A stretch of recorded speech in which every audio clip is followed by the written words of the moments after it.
నీ శోధన పక్కోడికి బరువు, సొంత కుటుంబానికి కూడా ఒక్కొక్కసారి నువ్వు పడుతున్న బాధ అది చాలా నీచంగా కనిపించి ఉండొచ్చు. ఒక్కొక్కసారి నువ్వు అనుభవిస్తున్న ప్రతి వేదన అది నిన్ను ప్రేమించే వారికి కూడా ఒక్కొక్కసారి ఇబ్బంది అవ్వచ్చు. కానీ దేవుని వాక్యం సెలవిస్తుంది, అతడు నన్ను ప్రేమిస్తున్నాడు కనుక నేను అతన్ని ఏం చేస్తాను, తప్పిస్తాను. ఇవాళ నిజంగా ఇక్కడ కూర్చొని ఆలోచించండి. మీకు శోధన వస్తే మిమ్మల్ని ఎవరు తప్పిస్తారయ్యా? ఉన్నారా? ప్రాణ స్నేహితుడు ఎవరన్నా ఉన్నారు తప్పించే వాళ్ళు? వీళ్ళు ఉన్నారండి. నాకు సడన్గా ఇప్పుడు ఏదన్నా శోధన వచ్చినా వెంటనే తప్పించేస్తారు, నాకు సడన్గా ఇప్పుడు ఏదన్నా అయినా వెంటనే వారు నాకు మంచి పరిష్కారం చూపించేస్తారన్న వాళ్ళు ఎవరన్నా ఉన్నారంటే ఎవరు ఉండరు. ఎందుకంటే అది నా అనుభవంతో చెప్తున్నాను.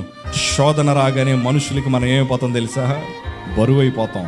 అయ్యా నేను మాట అంటాను, నీ దగ్గర ఆస్తున్నంతసేపు బెల్లం చుట్టూ ఈగలు తిరిగినట్టు తిరుగుతారు అందరూ. అన్నీ ఉన్నప్పుడు అందరూ ఉంటారు, ఏవీ లేనప్పుడే కొందరు ఉంటారు. ఆ కొందరు ఎవరో తెలుసా?